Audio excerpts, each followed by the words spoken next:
আজকের আমরা দেনাদুনি হয়ে গেছে, আমরা কোত্থেকে দেবো এসব দেনাদুনি? সুসাইড ছাড়া আমাদের কোনো রাস্তা নেই। ধার দিত, আর এখন ধার দিচ্ছে না। ভুসির দোকান আমার 3-4 লাখ টাকা বাকি। আমি কি করব? আমি কোথায় যাব? সোনাকে একটু বোঝাও যে সবাই সমান, ধর্ম নিয়ে সবার সমান। সরকার যে আইনটা বের করেছে এটা একদম মেনে নিতে পারছি না। গরু বিক্রি করে আমাদের সংসার চলে।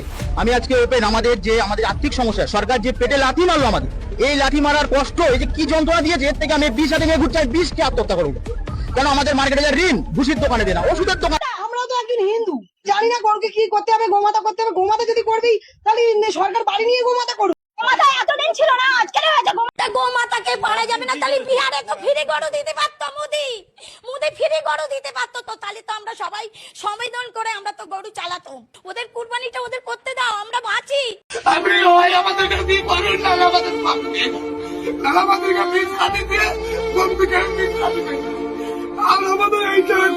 বছর পরে গোমাতাকে খাওয়া যাবে। তাহলে এই 14 বছরের জন্য কি শুধু তোমাদের গোমাতা? তাহলে কেমন তোমাদের ধর্ম যে 14 বছরের শুধু গোমাতা, মানে 14 বছরের গোমাতা শেষ, তাকে কেটে দাও? তাহলে নিজের মা, আপনাদের যাদের মারা বয়স হয়ে গেছে তাদেরকে কেটে দাও, মেরে দাও, গলায় বাঁধলে দাও। আমি সরকারের কাছে এটা আবেদন করবো, এসব গোমাতা ভাতা করে কিচ্ছু হবে না। আপনি আমাদের ব্যবসা লাইনটাকে ভালো করুন, এইভাবে আমাদেরকে শেষ করবেন না। এমন ভাবে শেষ করার থেকে বরং এক কাজ করুন, আমি ডাইরেক্ট শুভেন্দু অধিকারী বলছি, আপনি এক কাজ করুন, আমাদের গলায় পা তুলে দিয়ে জিপটা টেনে বার করে নেন। এভাবে না মেরে আমাদের গলায় পা তুলে জিপটা টেনে বার করে দেন। এখানে 15 বছর ধরে এখানে আছি, ওসব কোনো ঝামেলা নেই। আমরা হিন্দু মুসলিম এক ঘাটে জল খাওয়া, এক কলে জল খাওয়া, এক দোকানে বাজার করা। ওসব আমি ছোটবেলা থেকে দুটো বাচ্চাও মানুষ করছি, মানে নিজেদের বাচ্চার মতো এরা দেখে, সেরকম চোখেই দেখে। পাচ্ছি না, আমাদের স্বামীরা বলছে সুসাইড করবো, শুভেন্দু অধিকারী আছে সেইগুলো দেখবে। হ্যাঁ, বললে যে সোনার বাংলা করবো, সোনার বাংলা করার থেকে এটা কি করছে? তার থেকে জয় বাংলা অনেক ভালো ছিল। আমরা বলবো সরকারের কাছে চাইছি, নাই গরু নিয়ে যাক, নাই আমাদেরকে কি করবে।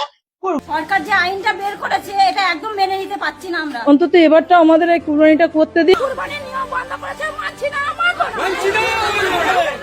মহাশয়কে গরু বিক্রি করতে দিতেই হবে। আজকে আমরা আছি ভাঙড়ের বামুনিয়া এলাকায়। বিভিন্ন এলাকায় আমরা তারা যাদের খাটাল আছে সেই খাটাল আমরা ঘুরে দেখছি, একেবারে খাটাল ভর্তি গরু এখনো পর্যন্ত আছে। সেই গরু ব্যবসায়ীদের দাবি যে আমরা গত বছর বলুন। আপনার নাম? আমার নাম সুদীপ দাস। গরু কাটা বন্ধ হলে কি কি সমস্যা হবে বা কাদের সমস্যা বেশি? গরু কাটার সমস্যা হলে ধরেন আমরা তো হিন্দু জাতিদের মেন হচ্ছে গরু পুষে ধরেন গরিব সংসারগুলো চলছে। হ্যাঁ, কিন্তু এই সব যে গরু বসে 14 বছর ধরে পুষতে হবে। 14 বছর যদি পোষা যায়, একটা গাই গরু 5 বছর ভালোভাবে ঠিকমতো দুধ দেয়, তারপরে সেই গরু গায়ের চামড়ার সঙ্গে মাংসের সঙ্গে ঠিক আছে। 14 বছর পর গরু ওই মুসলিমরা কোনো সময়ই নিবে না। হ্যাঁ, এখন দেখা যাচ্ছে জীবিত গরুটা সেই ভাগাড়াই ফেলতে হবে। মরা গরু যে ভাগাড়ে ফেলতে হয়, সেই গরুটা কিন্তু এখন জীবিত অবস্থায় ফেলতে হবে। আবার অত যদি ফেলার পরে দেখা যাচ্ছে পাশে মাঠে সব ধান জমি পাটের, হ্যাঁ, জমি চাষ হবে। এবার দেখা যাচ্ছে গরুটাকে ধরে নিয়ে আসছে বাড়ি, তারপরে আবার সেই দিকে জরিমানাও ভরতে হবে। এই যে নতুন মুখ্যমন্ত্রী হলো, হ্যাঁ, এরকম মুখ্যমন্ত্রী হওয়ার চেয়ে না হওয়ার অনেক ভালো ছিল। গরু বিক্রি করতে দিতে হবে। আমরা গরু খাবোই না।